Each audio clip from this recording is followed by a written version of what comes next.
মা বাবার সাথে সম্মানজনক কথা বলো। ওয়াকুল লাহুমা কাওলান কারীমা, সম্মানজনক কথা বলো, মাথায় ঝাঁকি দিয়ে রাগ করে চোখ মোটা করে কথা বলো না। তুমি সন্তান, তোমার জন্য সবচাইতে বড় পীর তোমার আব্বা, তোমার আম্মা। আল্লাহ পাক বলছেন শোনো, وَقَضَى رَبُّكَ أَلَّا تَعْبُدُوا إِلَّا إِيَّاهُ وَبِالْوَالِدَيْنِ إِحْسَانًا। তোমার প্রভুর পক্ষ থেকে ফয়সালা হয়েছে, চূড়ান্ত সিদ্ধান্ত হয়ে গিয়েছে, আমি আল্লাহর ইবাদতের পর তোমার মা বাপের ইহসান করবে, খেদমত করবে, তাদের জন্য উপকার করবে, তাদেরকে ভালোবাসবে। আল্লাহ রাব্বুল আলামিন বলেন মা বাবার সঙ্গে কেমনে কথা বলবে, তাদের সাথে কিভাবে আচরণ করবে, আল্লাহ তাও শিখিয়ে দিয়েছেন। আল্লাহ পাক বলেন ওয়ালা তাকুল লাহুমা ওয়াকুল লাহুমা কাওলান কারীমা, মা বাবার সাথে সম্মানজনক কথা বলো। ওয়াকুল লাহুমা কাওলান কারীমা, সম্মানজনক কথা বলো, মাথায় ঝাঁকি দিয়ে রাগ করে চোখ মোটা করে কথা বলো না। তুমি সন্তান, তোমার জন্য সবচাইতে বড় পীর তোমার আব্বা, তোমার আম্মা। ঠিক কিনা কন? ছেলের জন্য, মেয়ের জন্য, সন্তানের জন্য সবচাইতে বড় পীর কে? বাপ মা। এটা ভালো করে মনে রাখতে হবে। আপনার মাওলানা সাহেবদের দোয়া, পীর সাহেবদের দোয়া কবুল হতেও পারে, নাও হতে পারে, 50-50 সম্ভাবনাও আছে, আবার সম্ভাবনা নাই।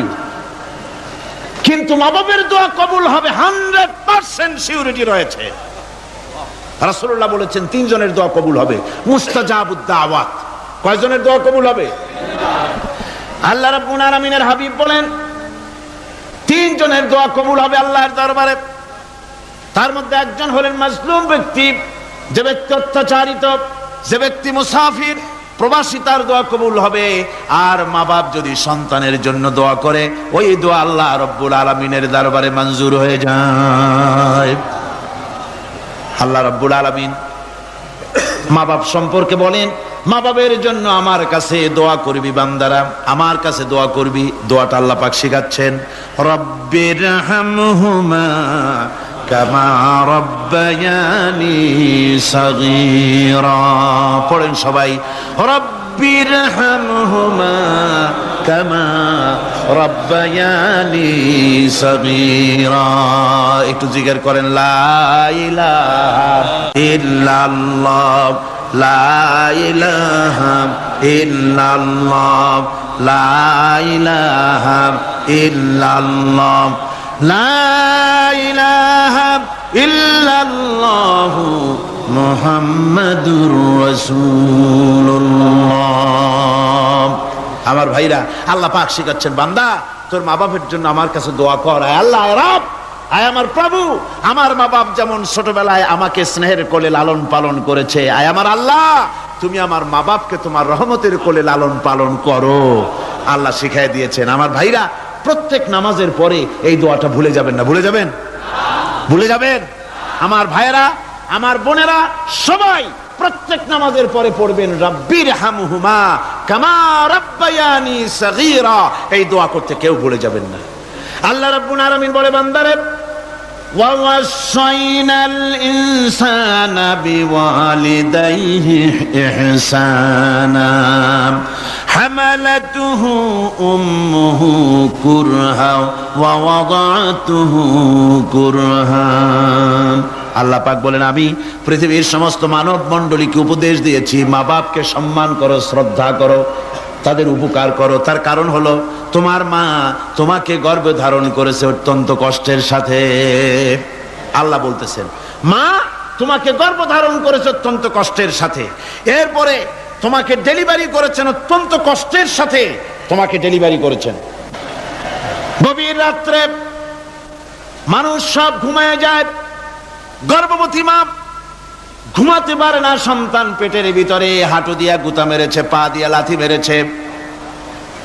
মা চরম শীতের রাত্রে, প্রচন্ড শীতের রাতে গায়ের লেপটা সরায় দিয়া মা একবার দাঁড়ায়, আর একবার বসে, একবার দেওয়ালের সাথে হেলান দিয়া দাঁড়ায়, কষ্ট করে রাতটারে কাটায় দেয়।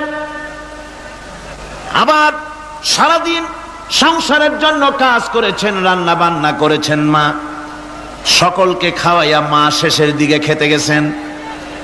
যখন নিজে খেতে গেলেন, খাবারের পেট ক্ষুধা নিয়ে খেতে বসেছেন, পেটের ভিতরে সন্তান লাথি মেরেছে, পেটের মধ্যে ঘুষা মেরেছে, হাঁটু দিয়া গুতা মেরেছে, ভরা পেটের ভিতরে সন্তান গুতা মারলো হাঁটু দিয়া, মাথা দিয়া। মা ক্ষুধা রয়েছে, পেটে খেতে পারলেন না, বেদনা শুরু হয়েছে। খাবারের থালাটা ঠেলে দিয়ে মা দাঁড়ালেন, বসলেন, চোখের পানি ফেললেন। এভাবে করে মা একটা দুইটা দিন নয়, 10টি মাস পর্যন্ত সন্তানটাকে পেটের মধ্যে নিয়ে, একটা জীবিত মানুষ আর একটা জীবিত সন্তান পেটের মধ্যে নিয়ে নড়াচড়া করছেন, চলাফেরা করছেন। কিতাবের মধ্যে এসেছে রাতের বেলায় মা যে ঘুমাতে পারেন না, সন্তানের নড়াচড়ার কারণে রাতভর ইবাদত করলে যত সওয়াব পাওয়া যেত, আল্লাহ ওই সওয়াব মায়ের আমলনামায় লিখে দেন। সন্তান পেটে থাকার কারণে খেতে পারে না, পেট ভরে ক্ষুধায় কষ্ট পায় মা। এই জন্যে 10 মাস ধরে রোজা রাখলে যে সওয়াব হতো, আল্লাহ রাব্বুল আলামিন মায়ের আমলনামায় রোজার সওয়াব লিখে দেন। 10 মাস পুরে গেল, সন্তান ডেলিভারির সময় চলে এলো। মায়ের মন বিমর্ষ, সন্তান ডেলিভারি হবে, না জানি মরে যায় নাকি, না জানি অপারেশন লাগে নাকি, কি অবস্থা হবে। মা খেতে পারে না, মুখটা শুকায়া যায়। ডেলিভারির সময় যখন আসে, মা বাবার কাছ থেকে বিদায় নিয়ে যায়, স্বামীকে একান্তে গোপনে ডেকে নিয়ে বলে, প্রাণের স্বামী, দীর্ঘদিন একসঙ্গে ঘর কন্যা করেছি, অপরাধ হয়ে যেতে পারে, আমারে মাফ করে দিও। আমার মনে হয় এবার আমি আর বাঁচবো না। সংসার থাকলো, চাবি থাকলো, সব বুঝে নাও, আমারে মাফ করে দিও। মা চলে গেল সতিকা গৃহে, ক্লিনিকে চলে গেল, অপারেশন থিয়েটারে চলে গেল, অথবা ডেলিভারির জায়গায় চলে গেল। ডেলিভারি পেইন শুরু হয়ে গেল, বেদনা শুরু হয়ে গেল। এক একটা বেদনা যেন মায়ের এক একটা মৃত্যু যন্ত্রণা শুরু হয়ে যায়। এমন যন্ত্রণা, প্রসব বেদনা দুনিয়ার ভুক্তভোগী মা ছাড়া আর কেউ জানে না। এই চরম বেদনার ভেতর দিয়ে, চরম কষ্টের ভিতরে মা যখন একটা বাচ্চা প্রসব করলো, জিহাদের ময়দানের মতো মা রক্তাক্ত হয়ে গেলেন, সন্তান দুনিয়ায় এলো। মা তখন অস্থির থাকেন। এত বড় বিরাট কষ্টের ভিতরে আল্লাহ রাব্বুল আলামিন বলেন, সন্তান যখন ডেলিভারি হয়ে গেল, মায়ের মনের ভিতরে আমি তখন এই ফিলিংস, এই টেন্ডেন্সি জাগ্রত করে দিই, দেখ কি হয়েছে। মা তখন দেখতে চায় কি হয়েছে। মায়ের সামনে যখন এত কষ্টের, হৃদয় রিংরণ, কলিজার 32টি নাড়ি ছেঁড়া যন্ত্রণার সন্তান যখন মায়ের চোখের সামনে আসে, আল্লাহ পাক বলেন, মা যখন তার ছেলের মুখের দিকে তাকায়, মেয়ের মুখের দিকে তাকায়, আল্লাহ বলেন 10 মাসের পেটে ধরা কষ্ট আর ডেলিভারির সব কষ্ট মায়ের মন থেকে মুছে ফেলে দেই। আল্লাহ রাব্বুল আলামিন বলেন, খবরদার দুনিয়ার মানুষ, এমন মায়ের সাথে নাফরমানি করবি না, এ মায়ের সাথে নাফরমানি করবি না, মাকে সম্মান করবি, মার কাছে দোয়া চাবি। দুনিয়ায় যদি সম্মান চাও, রিজেক্ট চাও, মায়ের পায়ে ধরে কাঁদো। মায়ের জাতি অনেক সম্মান তার। রাসূল করিম সাল্লাল্লাহু আলাইহি সাল্লামকে প্রশ্ন করা হয়েছে, হুজুর খেদমত করবো কার? হুজুর কয় মায়ের। তারপরে কার? হুজুর কয় মায়ের। তারপরে কার? হুজুর বলেন মায়ের। তারপরে কার? তোমার পিতার। 3 গুণ, তোর মায়ের মর্যাদা 3 গুণ বেশি, তোর বাপের চাইতে মর্যাদা বেশি। সুবহানাল্লাহ পড়ে। আর আজকে ইসলামের শত্রুরা তারা বলে যে ইসলাম নারীর অধিকার আদায় করে নাই। নারীর অধিকার ইসলাম দেয় নাই তো কে দিয়েছে? আমার বন্ধুগণ, বিশ্ব নবী জনাব মুহাম্মদ রাসূলুল্লাহ সাল্লাল্লাহু আলাইহি ওয়াসাল্লাম মসজিদে নববীর ভিতরে বসে আছেন। এক বৃদ্ধা মহিলা মসজিদের মধ্যে প্রবেশ করলেন। হুজুর বৃদ্ধাকে দেখে দাঁড়ায় গেলেন, বিশ্ব নবী বুড়ি মেয়ে লোককে দেখে দাঁড়ায় গেলেন। আল্লাহর নবী বুড়িকে দেখে দাঁড়ালেন। বুড়ি যখন কাছে এলেন, আল্লাহর নবী নিজের গায়ের চাদর বুড়ির জন্য বিছায়া দিলেন। বুড়ি বসলেন, এরপরে কথাবার্তা সারার পর বুড়ি যখন বিদায় হবেন, হুজুর আবার দাঁড়ালেন, বুড়ি মহিলা চলে গেলেন। সাহাবায়ে কেরাম বলেন, ইয়া রাসূলুল্লাহ, কিছুই বুঝলাম না, একজন বৃদ্ধা মহিলার জন্য বিশ্বনবী দাঁড়ান আর গায়ের চাদর বিছান, আমরা বড় আশ্চর্য হয়ে গেলাম। নবীজি বলেন, ও আমার সাহাবীরা, তোমরা জানো না এই মহিলাকে চিনতে পারো নাই? আমি আমার মায়ের দুধ আমার জীবনে কিসমতে তেমন হয় নাই, আমি আমার মায়ের দুধ তেমন কিসমতে পাই নাই। যার বুকে দুধ খেয়ে, যার কোলে কাখে চড়ে আমি বড় হয়েছি, আমার সেই দুধ মা, ইনি হযরতে হালিমাতুস সাদিয়া, আমার সেই দুধ মা। রাসূলুল্লাহ নিজে সম্মান দিয়েছেন মায়ের। খবরদার, মাকে অসম্মান করবেন না, মাকে সম্মান করবেন, মাকে শ্রদ্ধা করবেন। আমার বন্ধুগণ, আলেম ওলামা পীর বুজুর্গদের জন্য হাদিয়া তো দেন আপনারা, কোনো নিষেধ নাই, দেন। হাদিয়া দেওয়াও সুন্নত, নেওয়াও সুন্নত, দিবেন, আমি কোনো নিষেধ করি না। কিন্তু আমি বলতে চাই, পীর বুজুর্গদের কাছে, আলেম ওলামাদের কাছে হাদিয়া দিয়া আল্লাহরে যত না খুশি করতে পারবেন, এই ডালিম বেদানার মৌসুমে বেদানা একটা ভেঙে নিজ হাতে যদি মায়ের মুখে তুলে দেন, আল্লাহর আরশ খুশি হয়ে যাবে, আল্লাহর আরশ আজিম খুশি হয়ে যাবে, আল্লাহ পাক খুশি হয়ে যাবেন। মায়ের খাওয়াও, বাপকে খাওয়াও, তোমার সবচেয়ে বড় পীর তিনি। সুবহানাল্লাহ পড়ো, সুবহানাল্লাহ। মা বাপ যদি একটু দোয়া করে দেয়, তোমার জিন্দেগির কাম শেষ। একটু বদদোয়া করলে জাহান্নামে যাবা। কোন পীর সাহেব বদদোয়া করলে জাহান্নামে যাবে এমন কথা নয়, কোন মাওলানা বদদোয়া করলে দোজখে যাবে এমন কথা নয়। রাসূল বলেছেন, হুমা জান্নাতুকা ওয়া নারুকা, মা বাপ তোমার বেহেশত, মা বাপ তোমার জাহান্নাম। মা বাপ যদি অসন্তুষ্ট হয়, দোজখে যাবি, আর মা বাপ যদি খুশি, আল্লাহর জান্নাতে চলে যাবি। সুবহানাল্লাহ, সুবহানাল্লাহ, সুবহানাল্লাহ। মায়ের পায়ের তলে তোর বেহেশত। আমরা পুরুষ, আমাদের গত বছরও বলেছি, আমরা পুরুষ, আমাদের পায়ের তলে জুতা, আমাদের পায়ের তলে কি? শুধু জুতা। আর আমার মা, আমার মায়ের জাতি যারা এই প্যান্ডেলে বসে আছেন, আমার মায়েরা, বোনেরা, মায়ের জাতি যারা পৃথিবীতে, মায়ের জাতির পায়ের তলে আল্লাহর বেহেশত। সুবহানাল্লাহ। নারীর মর্যাদা ইসলাম দেয় নাই, কে দিয়েছে? আল্লাহ দিয়েছেন, আল্লাহ রাসূল দিয়েছেন। আমার বন্ধুগণ, হযরত বাইজিদ বুস্তামি, ছোট্ট বাচ্চা ছেলে, গভীর রাত্রে মা অসুস্থ, পানির পিপাসায় জেগে উঠেছেন। বাবারে, পিপাসায় শেষ হয়ে গেলাম, পানি দাও। ছেলে ঘরের ভিতরে পানি না পেয়ে বাইরে দৌড়াদৌড়ি করলেন। অনেক দূর থেকে পানি নিয়ে এসে দেখেন মা ঘুমায় গেছেন। পানি নিয়ে দাঁড়ানো, পৌষ মাস, মাঘ মাসের শীতের রাত, ফজরের সময় মায়ের ঘুম ভেঙে গেল। তাকিয়ে দেখেন বাইজিদ দাঁড়ানো, হাতে পানি থরথর করে কাঁপছে। জিজ্ঞাসা করে, বাইজিদ তুমি দাঁড়ানো কেন? ছোট্ট বাচ্চা বলে, মা পানি চেয়েছিলে তুমি গভীর রাত্রে, পানি ঘরে ছিল না, অনেক দূর থেকে আনতে হয়েছে। মা বলছে, ঘুমাও নাই কেন গ্লাস থুইয়া? বাচ্চা বলে, ঘুমাই নাই। তুমি যদি আবার পানি চাও, সময় মতো যদি দিতে না পারি, মা তোমার কষ্ট হবে। এই জন্য ফজর পর্যন্ত আমি দাঁড়ায় আছি, কখন তুমি পানি চাও। মা হাতের থেকে পানি নিয়ে পান করলেন। বাইজিদকে বিছানার উপরে আরাম করে কম্বল দিয়ে ঘুম পড়াইয়া দিলেন। হযরতে বাইজিদের মা উযু করে ফজরের নামাজ পড়ে সিজদায় চলে গেলেন। চিৎকার মেরে কেঁদে বলেন, আমার রব, আমার আল্লাহ, আমি আমার বাইজিদের মা, আমি মা হয়ে বাইজিদের জন্য দোয়া করি। বাইজিদ আমার জন্য আজকে যা করেছে, আমি মা, আমার কলিজা ঠান্ডা হয়ে গেছে। হায় আল্লাহ, আমি বাইজিদের জন্য দোয়া করি, তুমি তাকে সুলতানুল আরিফিন বানাইয়া দিও। মঞ্জুর হয়ে গেল আল্লাহ পাকের কাছে দোয়া। আমার ভাইরা, আল্লাহ পাক বলছেন, খবরদার, আমার ইবাদতের পরে মা বাপ। আল্লাহর ইবাদতের পরে কারা? মা বাপ। মা বাপকে সম্মান করো, শ্রদ্ধা করো, মোহাব্বত করো, কিসমত খুলে যাবে, কিসমত খুলে যাবে। মা বাপকে সম্মান করো। হযরত আবু হুরায়রা রাদিয়াল্লাহু তাআলা আনহু রাসূলের সামনে এসে কাঁদতেছেন।